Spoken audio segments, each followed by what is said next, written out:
Dear friends, welcome to Elmhurst University's first Al-Ghazali event. Our previous 20 events were organized by Elmhurst College. What started 150 years ago as an evangelical secondary school, on July 1st, 2020, it has become a full-fledged university. The COVID and subsequent lockdown did not allow us to celebrate the event in the manner we would have liked. But still, in these gloomy days, the Elmhurst University continues to thrive. Just last month, US News and World Report ranked Elmhurst as number 3 in the category of most innovative universities in the Midwest, and many of our programs are rated very high in the state of Illinois and in the nation. In addition to academic excellence, Elmhurst offers many other opportunities in arts, culture, music, athletics, and other. Part of our mission is diversity and inclusion. Elmhurst University embraces all religions, creeds, ethnicities, social groups. And the program which we are witnessing today is part of Elmhurst engagement with growing Muslim community in the school and in our neighborhood. Today we have one of America's foremost scholar of religion. He is going to share his thought on how America needs to understand Islam and Muslims who are now an integral part of this country. Thank you. Well, good evening, everyone. It's my pleasure to welcome you to this Elmhurst University event. Tonight, as Professor Hawk indicated, reflects our deep commitment to diversity, equity, and inclusion.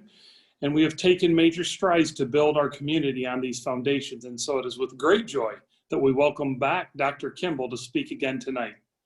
Our university sees practical and vital ways to build bridges across difference.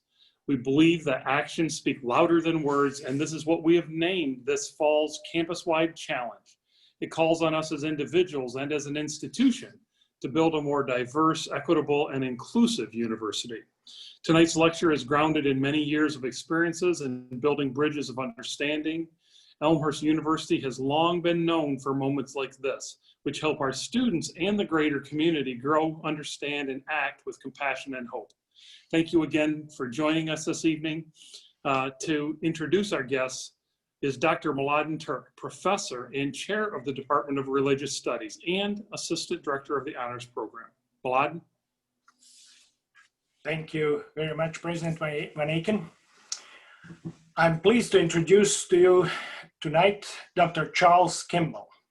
Dr. Kimball is Presidential Professor and Chair of Department of Religious Studies Emeritus at the University of Oklahoma. Previously, he served as Chair of the Department of Religion and Professor of Comparative Religion in the Department of Religion and the Divinity School at Wake Forest University in Winston-Salem, North Carolina. An ordained Baptist minister, he received his THD from Harvard University in comparative religion with specialization in Islamic studies. He was the director of the Middle East Office of the National Council of Churches. Over the past 40 years, Dr. Kimball has made more than 35 visits to the Middle East and worked closely with Congress, the White House, and the State Department during the past 30 years. In 1984, he was a founder of the Churches for Middle East Peace organization. Dr. Kimball also presented a popular 24-lecture course on comparative religion for the Great Courses series. He published numerous articles and is the author of 6 books, including When Religion Becomes Lethal, the explosive mix of politics and religion in Judaism, Christianity, and Islam. His book, When Religion Becomes Evil, 5 Warning Signs, was named one of the top 15 books on religion by Publishers Weekly and one of the top 10 books of the year by the Association of parish clergy. Dr. Kimball's sixth book, Truth Over Fear, Combating the Lies About Islam, a guide for Christians and Muslims working together, was published by Westminster John Knox Press in 2019. So please help me welcome Dr. Charles Kimball. Thank you very much. Thank you for the invitation to present the Al-Ghazali lecture, to be with you virtually. I'm sorry not to be on the campus as I was over a decade ago, beautiful place. But I'm glad that we're able to have this event and look forward to our discussion, to questions and so forth after my presentation. As we all know, the national elections are underway and will conclude in just 2 weeks. We all recognize that this is an extremely challenging time. One of the characteristics, unfortunately, of our time is fear. Fear is rampant. In some ways, deceptively being manipulated, and in some ways, quite understandably, fear is relevant and rampant. Having lost my brother, a close first cousin, and a former pastor who was a close personal friend to the COVID virus this year, I am among the majority of those who rightly fear the current and long-term dangers posed by the pandemic. It is not a hoax. The crisis will not be overcome by wishful thinking or disingenuous pronouncements, but truth and transparency and the best medical science we can muster will have to guide us forward. Ongoing manifestations of discrimination in some cities where police actions and injustices in the legal systems cry out for change also will require truth, honesty, and thoughtful reforms. These are necessary steps if we hope to overcome longstanding fear and discrimination, especially against people of color. There are reasons why people can and should be afraid and concerned about very real dangers in front of us. At the same time, we continue to be inundated with overt and semi-subtle efforts to stoke fear and appeal to racism and religious bigotry in our country. Anti-Semitism continues to be manifest in ongoing attacks on synagogues and gatherings of Jews. Recall, it wasn't long ago when white supremacists marched in the streets of Charlottesville, Virginia, with tiki torches chanting, "Jews will not replace us." The focus of my comments tonight are on Islam and Islamophobia, the fear of Islam, and it will be drawn from, some of what I'll say is drawn from my recently published book, just within the last year, as Professor noted, Truth Over Fear, Combating the Lies Against Islam, or about Islam. In the chat box, there'll be a reference for you for anyone who would like to get a copy of the book at a deep discount. The publisher is making it available at a 40% discount. It retails for only $16, about which I'm very pleased. It's reasonably priced, but it's available for a very good discount for people participating in this event this evening. So check the chat box for that link and you can order it if you're interested and able to do so. For many years now, prominent politicians, self-appointed pundits, and more than a few preachers, many of them with television ministries, have been stoking fear of Muslims and promoting stereotypical images of Islam as somehow inherently violent and menacing. The current occupant of the White House has fueled Islamophobia many times with policies and with tweets to more than 70 million followers on Twitter. In the first chapter of my book, I detail a number of ways very specifically that President Trump has fueled fear of Islam very explicitly in ways that have been widely challenged and condemned by people all over the world, including tweets that were so outrageous that the government of Great Britain withdrew an invitation to the president for a visit, a long scheduled visit. details of those sort of things are readily available online, but also are documented in the book. Many political leaders, people like Newt Gingrich, Mike Huckabee, former governor of Arkansas and two-time presidential candidate who's had television programs, have said the most outrageous things about Islam and about Muslims, incredibly derogatory things that influence an awful lot of people.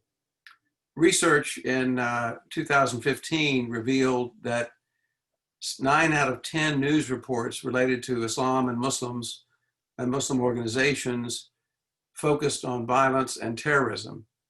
This isn't terribly surprising, since we know well that the media will tend, particularly the television media, will tend to focus on what is most violent and sensational. The old adage in the media, if it bleeds, it leads, is all too true. Turn on the news any given night, it will be the car wreck or the apartment building on fire or the person who got shot outside of the bar, something like that that's dramatic and sensational and it's a breaking news story. So it's not surprising that the media will gravitate towards what is dramatic and sensational, but this can create a very misleading sort of image. And when you couple that with the kind of pronouncements by many politicians nationally and more locally, as well as pundits of various sorts, often self-appointed with media platforms, and many, many Christian preachers. The list is long. People like Reverend Jerry Falwell Jr., Pat Robertson, the Reverend Jerry Vines, a prominent leader in the Southern Baptist Convention. A quick internet search related to any of these people and Islam will turn up all kinds of sayings and quotations that are just mind-boggling and horrific and defaming in ways that fuel this rampant fear of Islam. Clearly, and it must be said and underscored strongly, there are individuals and groups who are doing violent and horrific things and claiming inspiration from Islam. This really is happening. There are individuals and groups who are doing terrible things, and it has to be underscored, they pose very real dangers, not just to non-Muslims, but often to Muslims who disagree with them. And so this is a real part of the picture. We had news just in the last week of a horrific attack on a teacher in France who was attacked and killed for trying to illustrate a point related to pictures that were defaming pictures of the Prophet Muhammad and making a point about freedom of speech, and was attacked and killed for this. It's a very real and serious issue. Extremists do pose a very real danger. But I want to underscore that they are not representative of the vast majority of Muslims all over the world. There are in the world today, best guesses, best estimates are about 1.7 to 1.8 billion Muslims in the world. Islam is the second largest religion in the world next to Christianity. Best guess is there are a little over 2 billion people who would claim adherence to the Christian tradition, and about 1.7, 1.8 billion Muslims. Together, Christians and Muslims comprise 40% to maybe almost 50%, some estimate, of the world's population. These are the two largest religious traditions. Violence and extremism are part of these religious traditions. The books that were noted in the introduction are places where I have addressed these issues and tried to look at key issues that we see throughout human history. When you look across the scope of history and across religious traditions, we find there are patterns of people doing violent and destructive things and claiming inspiration from their religion. Christians are really in no position to be pointing the finger at anybody else when you look at the history of the Christian tradition with crusades and inquisitions, certainly anti-Semitism.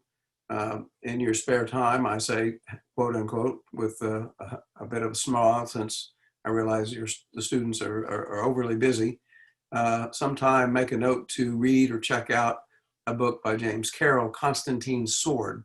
It's a 900-page tome that documents the long and grisly history in great detail of Christian anti-Semitism. I'm reminded of a saying that brought me up some years ago, I was working with a prominent rabbi in New York City. We were doing some advocacy work in Washington, D.C., personally meeting with all the senators on the Senate Foreign Relations Committee to talk about Middle East peace initiatives.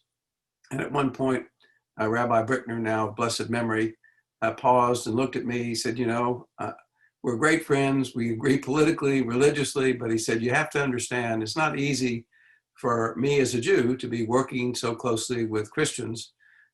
You personally and people that I know and love, that's one thing. But he said, in the bigger picture, he said, you have to understand that 2,000 years of Christian love is almost more than we Jews can bear. We'll ponder that for just a moment and think about the implications. Christian behavior towards others has certainly been less than stellar in many cases throughout history. And that's true for people in all religious traditions, perhaps most true for Christians and Muslims. And so the kinds of things we see happening are real, but the question is, how representative are they, and the fear that's stoked around them. The largest Muslim country in the world today is Indonesia, with well over 230 million Muslims. That means that Indonesia, the country of Indonesia, has 15 times as many Muslims as there are Southern Baptists in the world. And that's a figure just to ponder for a moment. The Southern Baptists are the largest Protestant denomination in the United States, and there are 12 to 15 times as many Muslims in the country of Indonesia as there are Southern Baptists in the world. What do you suppose the Muslims in Indonesia are doing right now? Well, it's early morning there. It's 12 hours ahead or so, 12, 13 hours difference. They're sending their kids to school. They're getting ready for work. Someone's trying to figure out if you have everything ready for grandma's birthday party, which is coming in 2 days. In other words, they're living normal lives. They're not plotting. They're not blowing up anything. And yet that doesn't make news. And so hundreds of millions of people are carrying on their lives normally like everybody else, trying to make it through the day, make a better life for their children and so forth. But that isn't news. But when you put that over against the small numbers, percentage-wise, very dangerous, of extremists, you begin to get a picture of how unrepresentative violence and extremism is among Muslims in the world today. I'll say more about that as I proceed with my presentation. The primary focus of what I want to present and then engage with others in questions and discussion is really on how do we overcome Islamophobia. And I'm going to suggest 4 primary ways, practical, realistic ways with a number of illustrations, particularly the first one, a number of things, but then 2, 3, and 4 you'll see as well. The first one is education. Education, education, education. Education is an ongoing process of learning and sometimes unlearning things that we think we know. In my experiences over 4 decades working in interfaith relations and education and world religions, I can say that many, if not most, non-Muslims in the West have a good deal of unlearning to do when it comes to Islam and to Muslims. Islamophobia in the West has been fueled by a long history of bias and negative stereotyping of Muslims, reinforced today by deplorable actions by extremist individuals and groups, certainly in recent decades. The first step in education is to adopt a fair-minded approach. Here's a way to think about it, I think that's useful. Imagine you're a Muslim living in Pakistan or Bangladesh. You know a little bit about Christianity, not much, but you know a little bit. You've read a few things in the Quran, but you're not a scholar of the Quran or Hadith. But you want to know more about Christianity, this large religion and its influence in the world. And so you sign up for a 5-week class taught by a Muslim who is knowledgeable, you think, about Christianity. Freeze that image for a moment and now come back, assuming you're looking at listening to me from a Christian perspective, but you could substitute another religious tradition for the example. And what is it you hope that that Muslim teaching other Muslims about Christianity would say? Well, you would hope that the person would be presenting an understanding of at least basic components or structures or teachings, beliefs that most Christians could acknowledge as being, yes, that's part of our religious tradition. you would hope that the person would not be focusing exclusively or primarily on crusades or on images of the torture of prisoners, Iraqi prisoners in Abu Ghraib prison, or stories about the burning or flushing down the toilet of Qurans in Guantanamo, or demeaning comments by religious leaders, pictorial representations of negative, deplorable representations of the Prophet Muhammad, things like that. All of those things I just mentioned are real. They've happened, they're happening, but most of us who see ourselves and understand ourselves as followers of Jesus would be quick to say those are part of the tradition, just like the KKK is part of the Christian tradition, but it does not represent what the vast, vast majority of people understand it means to be a follower of Jesus. So it's part of the picture, but it's unrepresented. The problem is if you don't know very much about Islam, then you don't have a very easy way to take something that is so extreme and put it into the context of the larger religious tradition. But indeed, that's what we have to try and do, to be fair-minded, to get a picture of Islam, understand Islam through education in a way that most Muslims could affirm. Yes, that's generally speaking, those are the key elements or basic points or things that I hope that people would grasp. Many of the ways that one can learn more. We have a lot of resources available to us, and I want to just mention a few. Obviously, books. My book, Truth Over Fear, is designed specifically for individuals, for clergy, for study groups, and it's very user-friendly, poses questions at the end of each chapter for discussion as a way of educating about the basics of Islam, the history of Christian-Muslim relations in a broad, but I think accurate overview, and coming up with ways to move forward constructively, particularly now. And there's a lot in there, I think, that people don't realize that it's already been done by many of the church groups and interfaith organizations who've been working constructively for a number of years now. But a lot of people are still unaware of those efforts and don't know how, not only don't know about them, but even how to build upon the good work that's already been done. Many colleges now offer courses on Islam. There are many more opportunities to study Islam as college students, to study world religions, courses in interfaith relations, not just students, but often many colleges. I'm not in universities like Elmhurst, I suspect. Many of them that I'm aware of have opportunities for auditors, people in the community. Limited numbers of people can sign up and audit courses. But there also are a lot of courses, lifelong learning types of programs, often connected to universities, where you can get good and accurate information and begin to unlearn some of the things that you think you know that present such negative stereotypical images.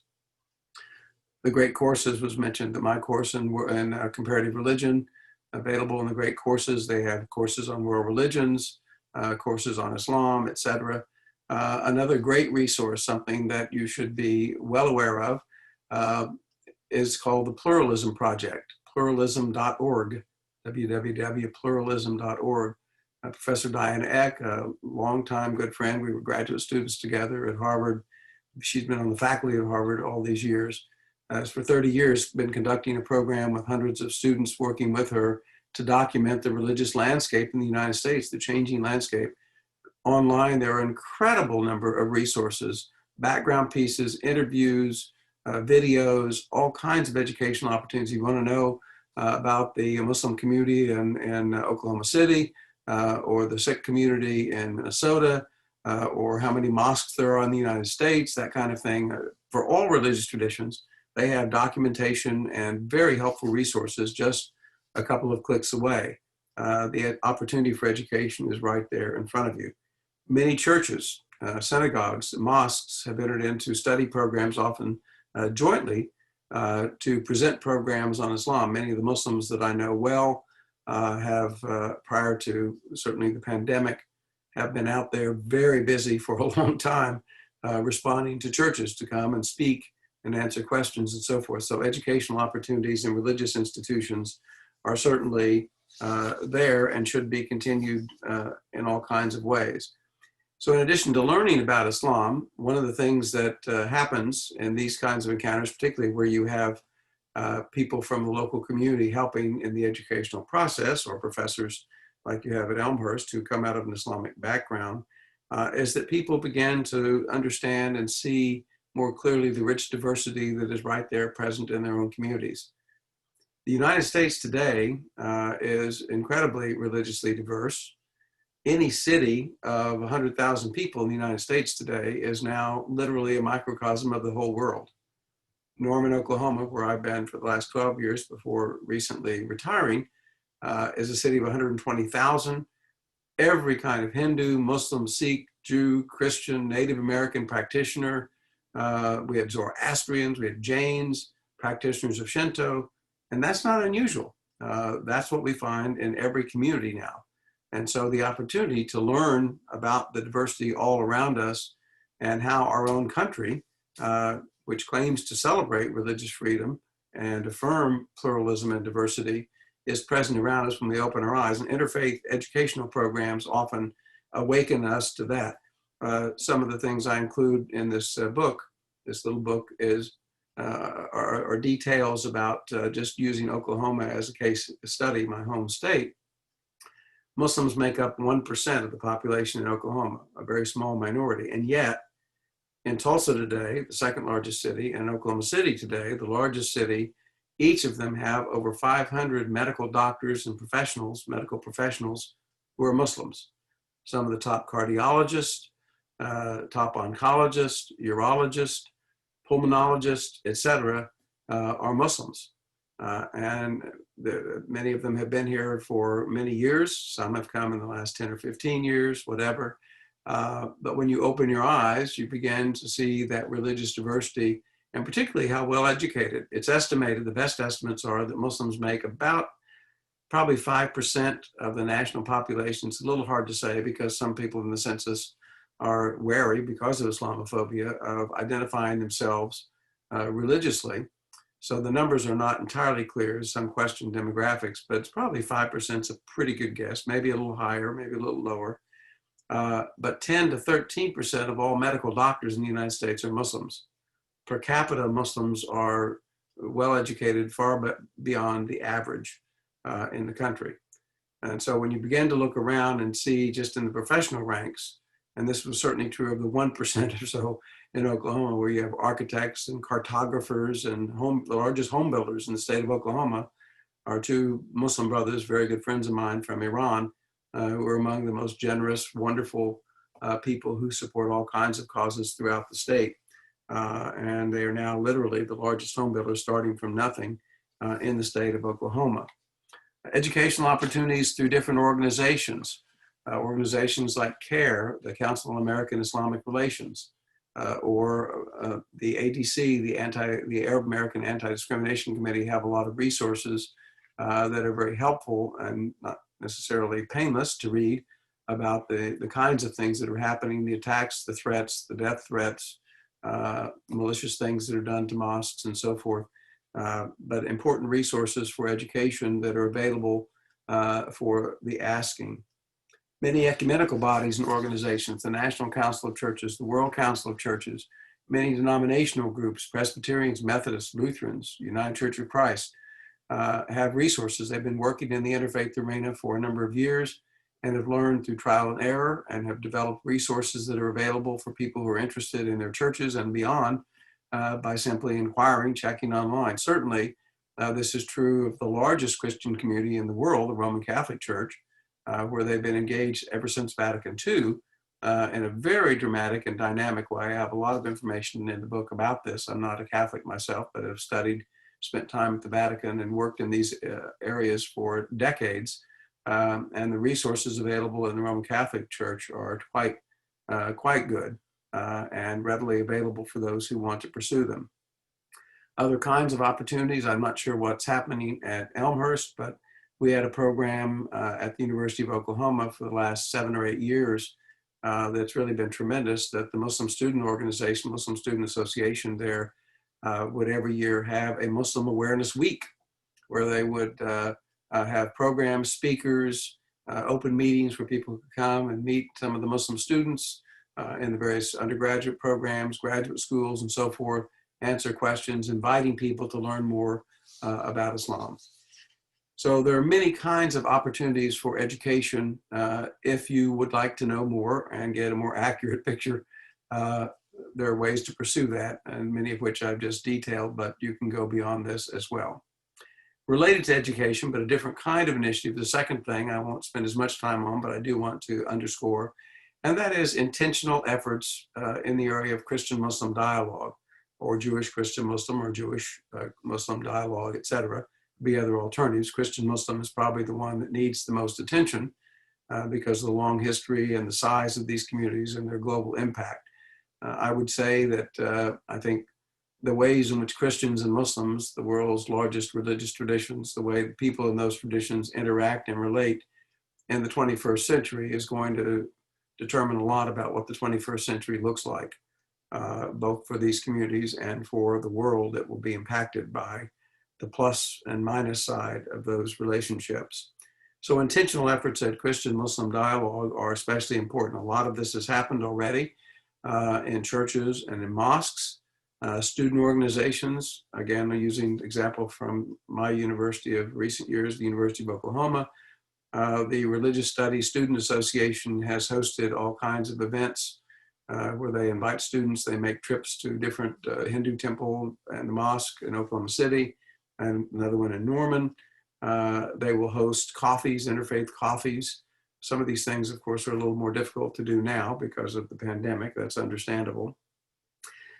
There are a whole lot of different ways dialogue initiatives can be organized. I would simply underscore that if you are trying to set up an intentional organized dialogue program where you have people of different traditions, in this case, Christians and Muslims, coming together, it's important, I think, especially initially, to be as focused as possible on the kinds of questions you're going to be talking about. Sometimes dialogues can devolve rather quickly into political arguments about the Arab-Israeli or Israeli-Palestinian conflict, for example. Very important issue, but that can lead you away very quickly if you're not focused. Say, here's what we're here to talk about. So here are some of the kinds of questions that I would say have worked well initially in Christian-Muslim dialogue, where you ask one another about the primary requirements for the life of faith. How do you learn about this? How are these made known? What are the 5 pillars of Islam? How does that work exactly? How do you pray as individuals and as a community? What are the most important religious holidays and how are these celebrated or commemorated during the calendar year? How does your religious tradition celebrate major life cycle events like birth, coming of age, marriage, and death? How are these acknowledged and formalized in the ritual life of your community and your own experience? How do you understand the role of prophets in God's revelation in your religious traditions? Both traditions have a lot to say about that. How would you describe different sects, different groups within your religious tradition? How would you define yourself within the diversity present in your religious community?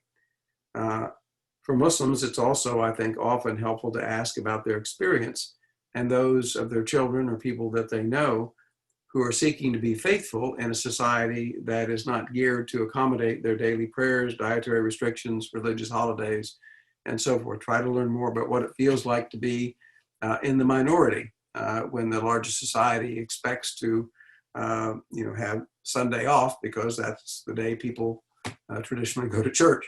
And your community has the community prayer on Friday at noon. Restrictions on food, etc. These are becoming more and more important issues in various communities where the populations are more and more diverse. In our community where we lived in New York, just north of New York City for 8 years in the 80s, the population in Rockland County was about 1/3 Jewish, 1/3 Protestant, 1/3 Catholic. And so all the schools, the public schools, accommodated Jewish holidays as well as Christian holidays because there was a large number of people. Well, these are becoming more and more relevant issues in various places, and particularly in larger cities like the Chicago area, where there is such great religious diversity. The kinds of questions I just mentioned are not only non-threatening, but they can reveal a great deal fairly quickly. As people define themselves, you see differences between first, second, third generation American Muslims, connections with traditions of ancestral homelands, variations between Sunnis and Shiites, clarification or discussions that open up as to why some women wear contemporary Western attire while others prefer traditional clothing that covers their arms and legs and hair. Many other differentiating factors surface. Part of what happens when you engage people directly is that the kind of simplistic, monolithic images that are so easy to develop when you don't know a whole lot about the other begin to fade away rather quickly as you begin to engage with human beings who have the same hopes and fears and dreams and disagreements and so forth that you know well about in your own family, in your own community, in your own religious tradition and so forth. One of the key things I would want to underscore from my presentation, and underscore it about 3 times here, is that Islam is not monolithic. It is not just one thing. Muslims are very diverse across the world, and Islam is, like all religious traditions, constantly shifting, changing, modifying, not necessarily in terms of basic fundamental teachings, but cultural components are always a part of the mix in any given religious tradition, and diversity is present. Here's a way to think about that. Anytime you hear someone say, or maybe hear yourself say, well, Christians believe, and then fill in the blank. Ask yourself, well, who are you talking about? Are you talking about United Methodists? Are you talking about Presbyterians? Are you talking about Roman Catholics? Russian Orthodox? Quakers? Snake handling Pentecostals in West Virginia? Who are you talking about? Best estimates are there are between 33 and 41,000 different Christian denominations in the world. There are more than 50 different officially recognized types of Baptists in the United States.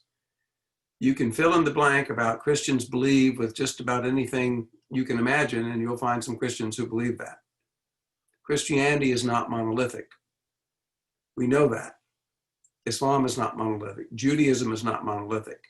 And so part of the challenge of education is to break through those simplistic, stereotypical images that allow us to think in simple monolithic terms, as though you hear somebody say something on TV halfway around the world and think, well, why do Muslims believe that? Well, most of them probably don't, but that guy did, and he got attention.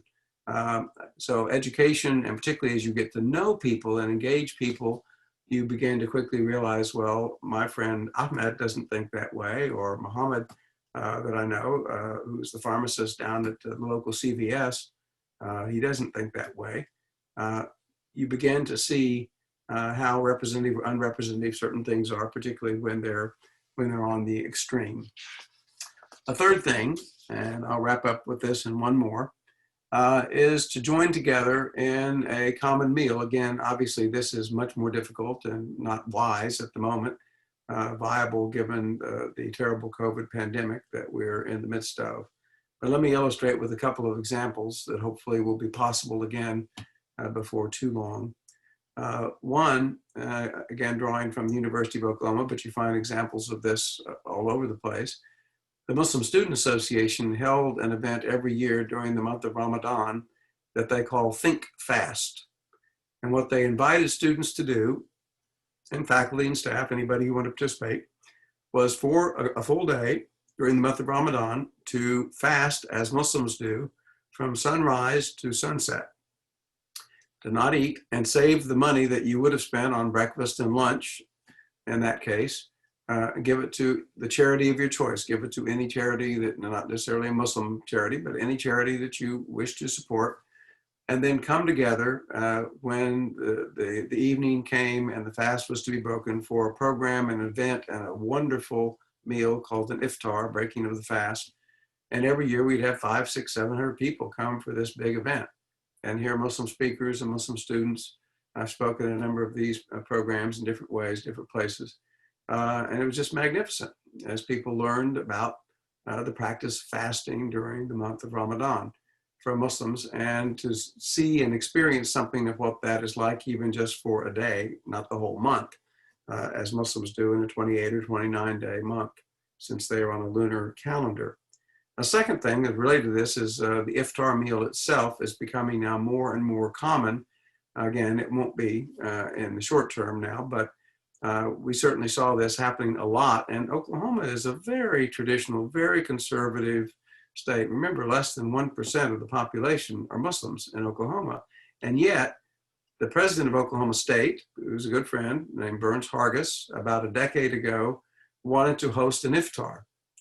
He's an Episcopalian, but he wanted to have a dinner sponsored by him as the president of the university to recognize the Muslims in the community and to affirm this with a community event on the campus. He was surprised. I was one of the speakers, along with the imam in Oklahoma City.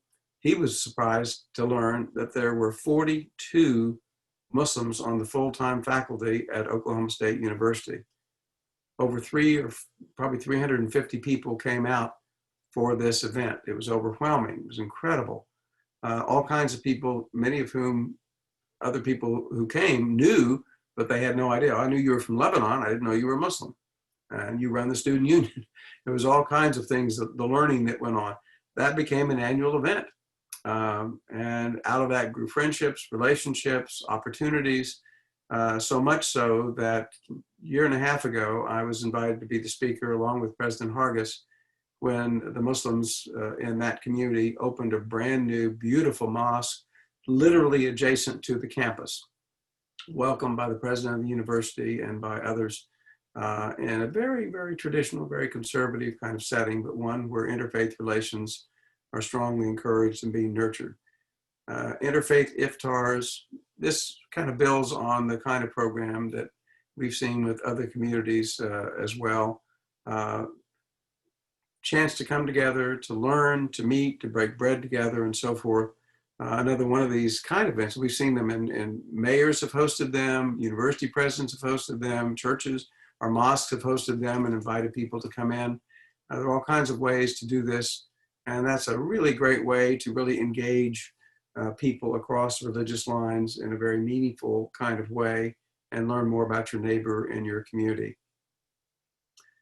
The final thing I would mention as a way to break through the kind of stereotypical images and fear of Islam is to look for very tangible ways to work together on common projects in your local community, on the campus or in the community. And a number of ways that this is already happening. Well, one other thing I did want to mention briefly, and I have something about this in the book, a reference to it. You find this also around breaking bread together.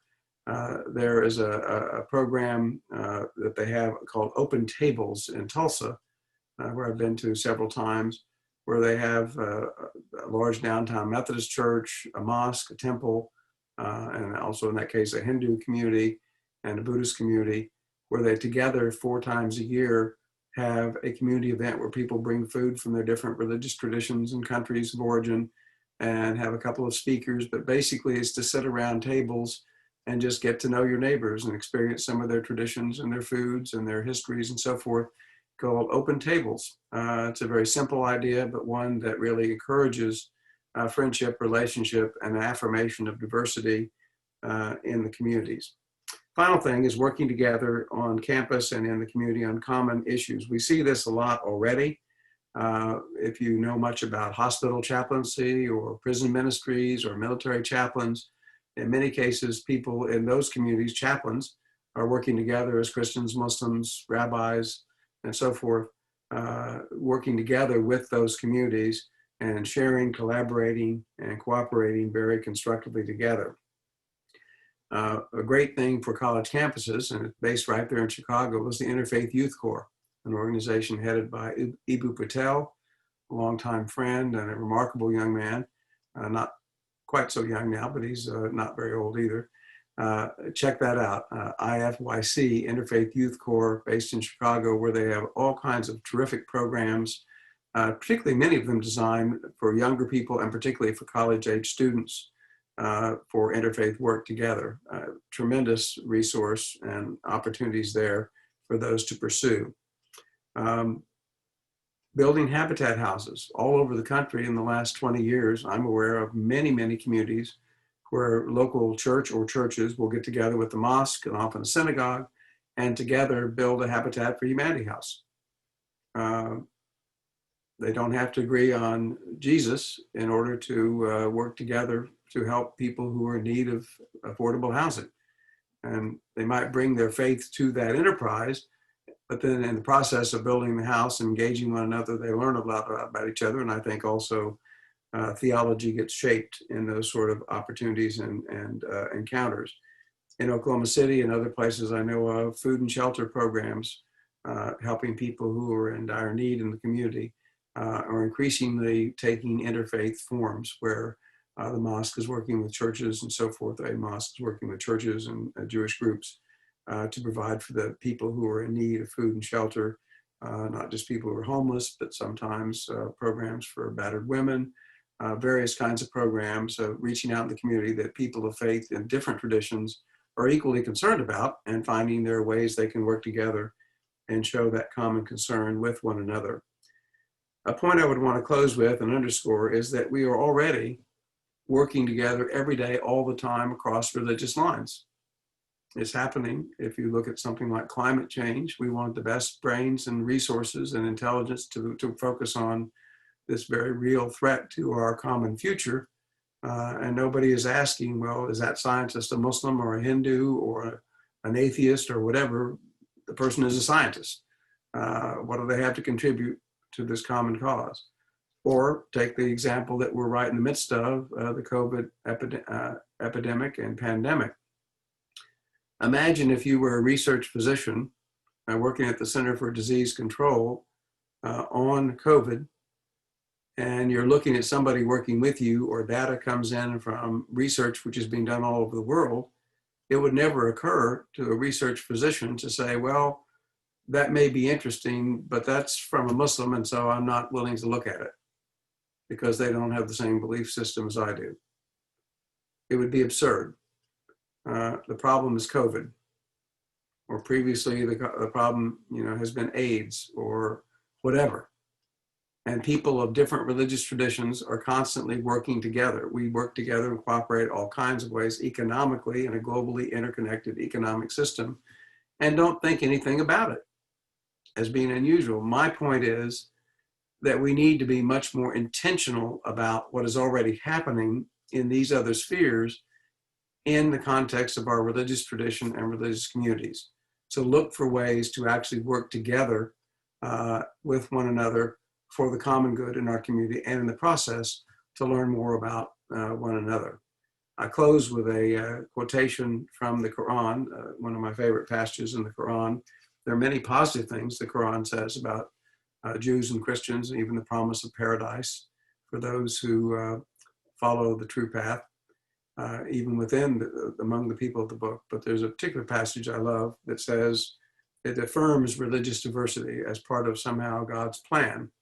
The passage goes like this: if God had so willed, God would have created you one community, but God has not done so in order that God may test you. Therefore, compete with one another in good works. To God we will all return, and God will tell us the truth about the things which we have been disputing. I think that's a wonderful image for people of all religious traditions to say, we can have our debates, our disagreements, our theological discussions and arguments, but in the meantime, be the best Christian, be the best Muslim, be the best Jew, be the best person of goodwill, who may or may not be connected to a religious tradition. And let our competition be in the area of good works for the betterment of our communities. With that, let me stop and see what questions, comments, reactions people have from the panel, or students who send in questions and so forth. So thank you again for the invitation. I've enjoyed it and look forward to the discussion. Thank you very much, Charles. This is so wonderful to have you back here on campus again, even in a Zoom capacity. And I'm inviting people to type in their questions, and I believe Dr. Kimball and I both have access to that. The first question: how does one counter a reference that I believe is in the Quran that non-Muslims followers are infidels? How does one counter a reference that I believe is in the Quran that non-Muslims followers are infidels? There are a number of passages in the Quran, not a tremendous number, but there are a number of passages in the Quran that certainly one has to look at and discuss. And this is best done with people who are very knowledgeable of the Quran, Muslim scholars and others who are knowledgeable of the Quran, to understand and interpret what particular passages mean. What was the context in which a revelation came? How do you understand that? There are many passages, several passages that are so-called sword verses. You know, fight back against those who oppress you, pursue them, fight them wherever you can, even kill them. And so people will pull out passages like that and say, you see, this is what, and then you'll hear people like in Al Qaeda or some other, ISIS group will pull out passages like that and say that God is telling us to fight back against all those infidels and so forth. They begin to mix and match, who are the unbelievers, who are the infidels, what's this mean? But a passage like the one I just quoted, if you go on to the next verse, it says, the context is you're being persecuted. You have a right to fight back against those who are persecuting you. But if they extend to you the hand of peace, then you stop. Well, they never quote the second part, right? So part of the point is that, yes, there are passages in the Quran that on their face look harsh, look sharp. There are also many, many passages that are very rich and affirming about the people of the book, especially Jews and Christians, even the promise of paradise. So the Quran is not a systematic theology that's carefully laid out any more than the Bible is. The challenge is, how do you understand and interpret the passages and make sense of them? And this is where, and there's a lot of resources on this. You can find Muslim scholars and others who help try to unpack, what these means and how verses are being used and pulled out of context. One of the things I can say, as a student of world religions now for many decades, you can make any religious text say anything you want it to say. You just have to read it selectively. And unfortunately, that's what most of us do. We tend to read selectively. Let me give an example from the New Testament. I believe that bedrock teaching, as an ordained Christian minister, I believe the bedrock teaching when Jesus is asked, what's the greatest commandment? And he says to love God with all your heart and soul, mind, strength, and love your neighbor as yourself. And this is all the law and the prophets. He's saying this is the sum teaching of the scriptures. But there are also passages in the New Testament say, don't think I came to bring peace, but a sword. And set father against son and brother against brother. And it's like, well, what does that mean? Well, it's part of my tradition. So it's up to me to try and figure out, what does that mean? That doesn't seem to be the same thing as loving God and loving your neighbor. And so, but it's in my sacred text. So most of us have to, figure out how do you make sense of things that don't seem to be fitting together. And there are ways of doing that. There are ways of interpreting that. Even these verses and passages that deal with infidels or non-believers, and there are different terms there that shouldn't be used interchangeably too casually. To all of you who are on our line here, we do have great faculty, especially in the Religious Studies Department, and Professor Hawk, who is on our staff here, and a dear, gracious gentleman, a wide, well-known scholar. He's always at our disposal in helping think and talk and educate. Are there other questions before I had one, Charles, that I have been wrestling with after your book, but partially because of the political climate that we're in. And you've alluded to that in the first chapter, which is an important book that everyone should take a look at and get a copy of which we have some here for sale in the office here at the chaplain's office. There is very clearly a marked tension within Christendom going on right now in the United States. And that gets played out in a number of critical points, but it is foundational to what you talked about within our own Christian tradition, especially around how we understand our relationship to Islam. I'd love for you to think a little bit more about what's going on in Christianity in the United States and the tension that is going on within our faith community and how it plays itself out with the other, especially with Islam. And that obviously begs the exclusive question, exclusivity and inclusivity conversation that a lot of us have been pushing and helping. Please. Yeah. Well, a couple of things, and actually this is something that I deal with in the book, and I just would say, to people who might be interested, the book is very user-friendly. It isn't long, and it's readable. one of my goals in writing is to actually write for human beings who can read and think, and you don't have to have a PhD to understand what I'm saying. And part of what I do, which I think leads into this, is to trace something of the history of Christian mission, especially global missions in the 19th century. Now, that was kind of a precursor to ecumenism, where people who had been divided on splitting hairs on all kinds of issues historically, the diversity which speaks to this kind of narrow, focused tribalism. I'm not just a Baptist, I'm the right kind of Baptist, and you're not right, you can't take communion with me because you don't think X, Y, or Z. So you get that kind of narrowness and this desire to, hold on to the truth as you understand it, and people split hairs more and more and more historically. But in the ecumenical movement, we began to see in the 19th and particularly in the 20th century, more and more Christians saying, that which divides us is not nearly as important as that which unites us. So let's work together ecumenically. We're trying to respond to human needs in war situations or whatever. So I served during the 1980s with Church World Service. I was the Middle East officer for Church World Service. We were working together in the midst of the conflict in Lebanon, Israel, Palestine, and so forth. And we could do a lot together by working cooperatively and collegially. And so we weren't worried about, well, the Lutherans baptize, babies, but the Baptists don't. And, so they're the kinds of things that have divided people.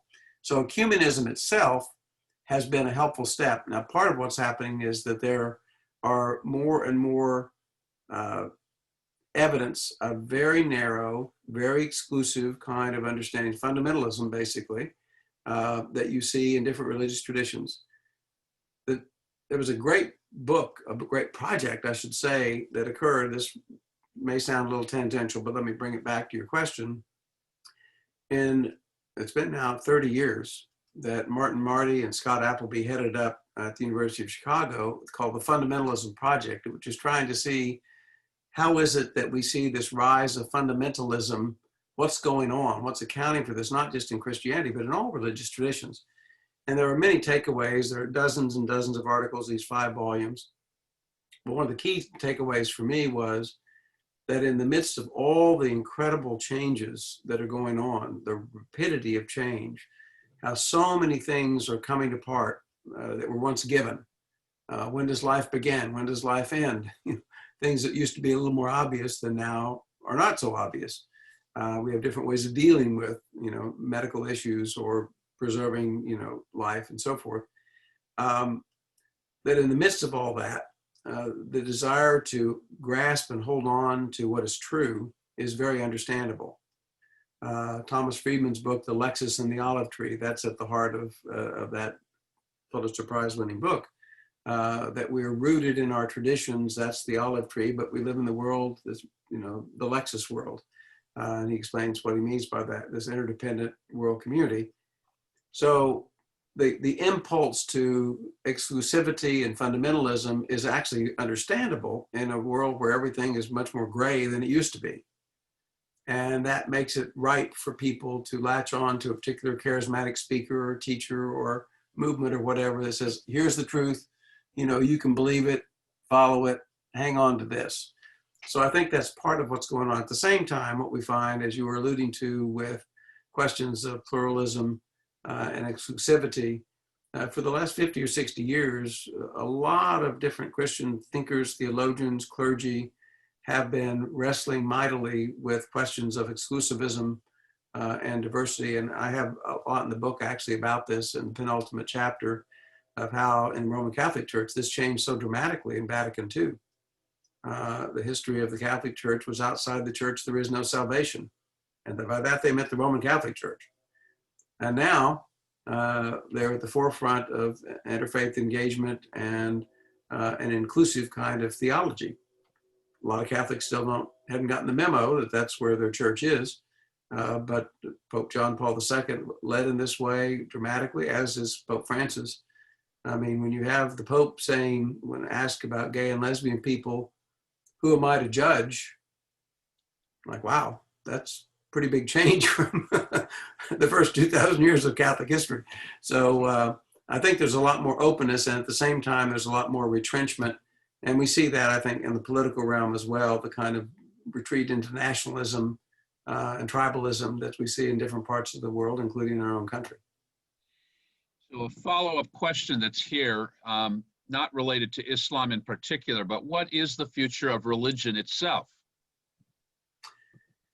Well, I think religious traditions are obviously undergoing significant changes, particularly speaking of the Christian tradition. We're increasingly in a more and more of a kind of post-denominational world.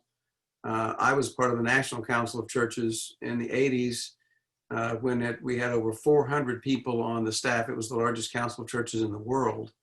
I think today there's like 40 on the staff of the National Council of Churches, primarily because the 40 denominations that support them have themselves been shrinking and having fewer and fewer resources to give to the ecumenical cause. So the ecumenical movement, I think, is alive and well, but it's happening in different ways, not through national and international organizations like the World Council of Churches and National Council of Churches and so forth. There's a lot more organic things happening.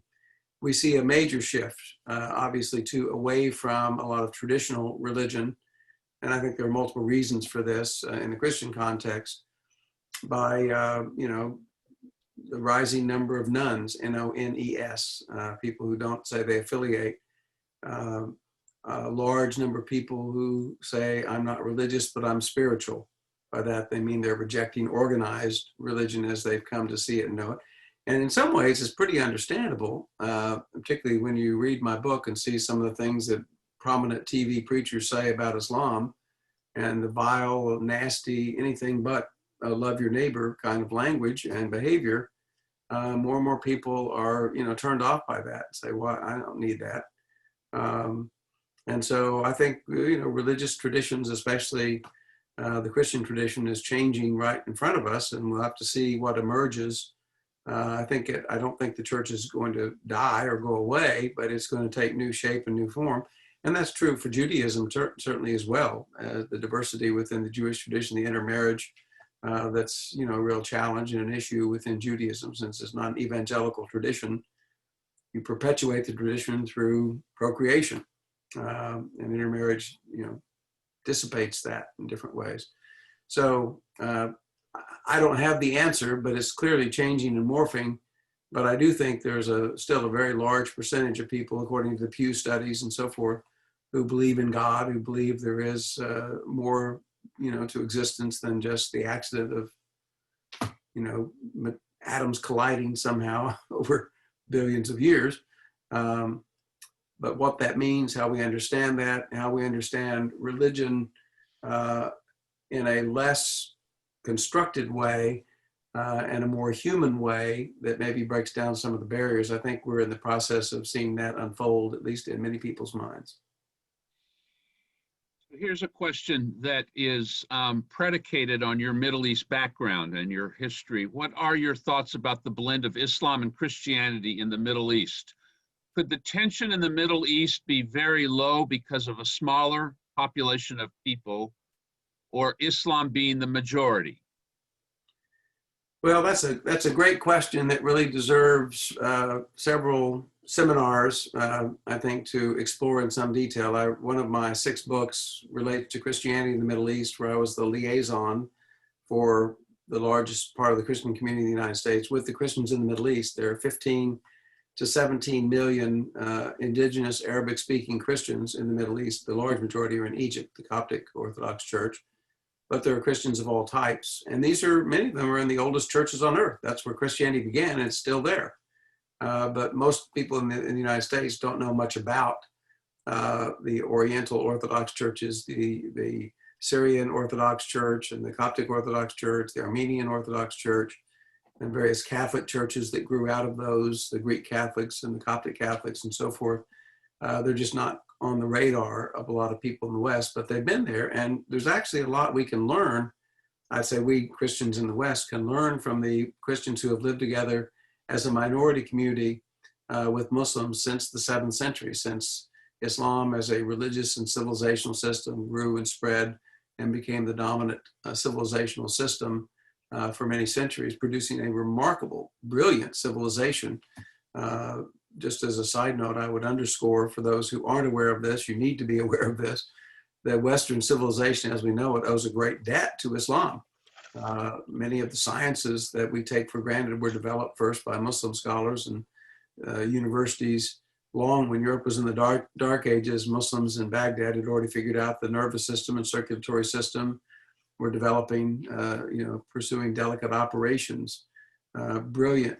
I mean, almost any word that begins AL, which is the definite article in Arabic, has an Arabic origin. So alchemy, chemistry is an Arabic term. Algebra, an Arabic term. We know a lot about mathematics, philosophy, horticulture, medicine, navigation, astronomy through Muslim scholars who transported that to the West. If you read great thinkers of the Middle Ages, Thomas Aquinas and others, you see how they are openly and deeply indebted to Islamic Muslim philosophers. So a great deal, I mean, even all the foods we take for granted, or before we had the seminar tonight, I enjoyed a nice stiff cup of coffee to get myself ready. That's a gift from the Arabs. The kahwa came to us via, the elixir of life came to us. Also, one that Muslims don't like to claim is alcohol. That's also an Arabic term, but that we won't talk about. So that's one that's not on the book. So, but I think that there's a lot to learn as Christians and Muslims. And let me just say this: I don't know that there's no magic wand or easy answer to that question. I think that's why I would want to say you need to explore it in a lot of different ways, because there certainly have been times of tension and problems, and Christians in some places have been persecuted. We saw that a lot recently with ISIS and the Christians in Syria, particularly Syrian Orthodox Christians, who were being really suffered tremendously under some of the ISIS leaders. So, I mean, there's no question there's a history of conflict and persecution, but much more positive history that most people don't know much about. The very fact that there are 15 to 17 million Christians living in predominantly Muslim lands tells you that most Muslims never thought that the Quran told them they were supposed to go kill the Christians. Because they had the numbers and the ability to do it. Obviously, they didn't interpret that that's what the Quran meant for them to do. And so there's a much more positive history that is there, and things to learn about how to live together that I think Middle Eastern Christians in particular can help others learn about if we know about them and listen to them. We're getting close to our end of time. I know there's one person has kept pushing me a question that we could maybe use to pull it up into the Abrahamic traditions and the use of certainty as an idol. Certainty as an idol. How do we reflect on certainty as an idol? I love that question. In my book, When Religion Becomes Evil, which I wrote the year after 9/11. It wasn't about 9/11, but that was the backdrop that had everybody so interested. I identified what I call 5 warning signs. I revised the book a decade ago. It's still sadly popular and relevant. I mean, it's nice, I guess, that I get some book sales, but it's sad that, the issues are still with us 18, 19 years later. The first warning sign is what I call absolute truth claims. And it gets at this very question. Absolutism is a real danger. That isn't to say that it's all relative, it doesn't matter what you think. I mean, there clearly are foundational truths that people affirm in different religious traditions. But the argument I make very strongly there is that we should be constantly and ever clearly aware that we are human beings. To use the language of the Apostle Paul, we see through a glass darkly, not yet face to face. We are human beings. We don't see the world or see the universe as God sees it, even though a lot of people claim that they do, and they have the answer, that they know all the answers. Well, here's a news flash for you. They don't. Nobody has all the answers, at least among those of us walking around on earth today. Even though you hear plenty of people who speak as though they do know everything and they have all the answers. If a Christian minister had all the answers, why would the person prepare a sermon? Why would you go to a Bible study? Why would you go to Sunday school? Why would you go on retreats? Why would you listen to a sermon? You're assuming that there's something new to learn. I have no interest in hearing a sermon from somebody who hasn't had a new thought in the last 15 years. Everything about our tradition says there's more to learn because we're human beings. And so we have to have a measure of humility, and especially when you begin to set up a truth claim as a kind of idol. And here's where people will use sacred scriptures, especially to end up justifying violent and destructive behavior towards others, where they end up doing the precise opposite of what their religious tradition teaches. Islam is a religion of peace. Islam means literally submission to the will of God and peace. And yet there are people who justify flying an airplane into a building or putting a bomb in a marketplace or beheading a hapless person that's taken captive somewhere. This is utterly un-Islamic. It has nothing to do with the heart of Islam as the vast majority of Muslims understand it and live it. But obviously there are some people who their truth claims allow them to paint themselves into such a corner that they can rationalize doing things that are just the opposite of what is at the heart of their religious tradition. So we have to be very careful. Conclude this comment with a little portion that I have in that chapter, what I call a human view of truth, where a good friend of mine who's a Sri Lankan Methodist minister says, when we're speaking the language of religion and faith, we're using the language of faith and love. So when my daughter says to me, I'm the best daddy in the whole world, is that true? Objectively, I think it's probably the case that I'm not the single best father on the face of the earth. I want to try and be a good father. I'm glad that my daughter thinks of me that way, but I'm also aware there's another little girl 3 houses down who thinks her daddy is the best daddy in the world too. She's speaking the language of faith and of love. And there's truth in that human view of truth. And so we have to continue to be, I think, wise and also humble in our truth claims, especially, and this is where the warning signs, I think, go up. When your truth claim allows you to begin to justify the violent mistreatment of other people, a flag should go up saying something's wrong with this picture. Maybe I don't have the truth quite the way this person is telling me I do. Will you join me in thanking Dr. Charles Kimball for his wonderful presentation for our Al-Ghazali lecture, and thank you all for coming. I'm holding a copy up of his book. I hope you will come by and get a copy of it, buy one from our office. And thank you all for coming. Charles, thank you again for a wonderful presentation. It's always a pleasure to have an exchange with you. We wish we could have breaking bread time with you here. Maybe when we have had Ramadan iftars with our Muslim Student Association. We have a great MSA here. Great. And we had amazing iftar or break fast a couple years ago. Last year it had to be stopped, of course, because of COVID. We're still hoping. We're still hoping. We live into hope, as you know, all of us do. There are many things to look forward to in the calendar here on the campus and in the larger community. Please look at the website. I know on behalf of our president, Troy Van Aken, and all of us here, we want to extend a deep thank you for all of you who came out, and also for you, Charles. Thank you, sir, for your time, witness, and joyful presentation. Thank you, sir. Thank you. Blessings to all of you. Great to be with you. Thanks. Good night.